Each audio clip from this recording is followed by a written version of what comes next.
Vrasja e Gilman Dodanit dhe plagosja e Muçi Shalianit në Rinas është një krim shtetëror sipas kreut të Partisë Demokratike e Sali Berisha. Ekzekutimi publik në vendin më të sigurt të shtetit aeroport në Rinasit është vepër pa diskutueshme e eksponentëve të krimit të lidhur, si mishi me thojnë, me qeveritarët shqiptar. Breshrit e Kalashnikovit dhe pistoletës që u shkrehen mbi trupin e Danit dhe Shalianit dëshmon shkallën e pasigurisë ekstreme që ekziston në këtë vend në çdo skajnë, në çdo qoshe. Berisha u ndal tek zëvendës kryeministri Belinda Balluku, ku tha se ajo s'ka ndërmend të jap dorëheqjen dhe se ka kërcënuar të sajet që nëse ajo bie, pas saj do të bien edhe të tjerë. Vazhdon terrori i panërprer i Lubi Ballukut ndaj eksponentëve të tjerë të partisë së krimit.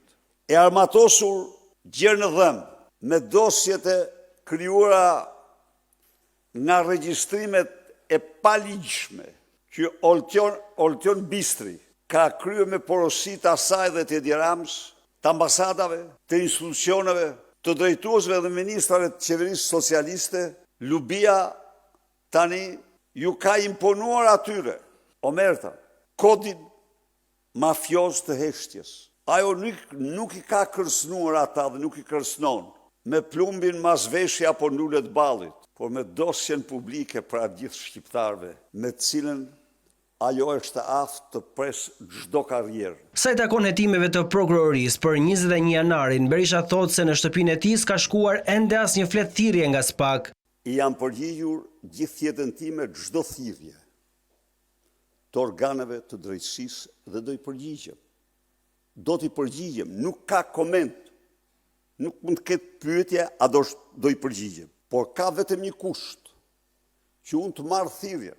Çështja e 21 janarit është hetuar një herë nga një armik e egër e Sali Berishës dhe e Partisë Demokratike. Çështja e 21 janarit nga viti 2013, kur ne nuk kemi humbur pushtetin dhe gjerë sot është penguar të hetohet, mendoj unë, të jetohet, se mund të jetohet, nuk jam kundër. Është penguar vetëm e vetëm për shkak të Edi Rams, sepse deklaratat e qeverisë Shteteve të Bashkuara të Bashkimit Evropian janë shumë të qarta, kërkojnë hetimin nga polici tek organizatori kryesor. Ndërkaq, në kuadër të përgatitjeve për protestën e së hënës, Berisha takoi këtë të njëjtën në Seli sekretarin e përgjithshëm të PL, Tedi Blushi, me të cilin është folur për koordinimin e veprimeve të përbashkëta.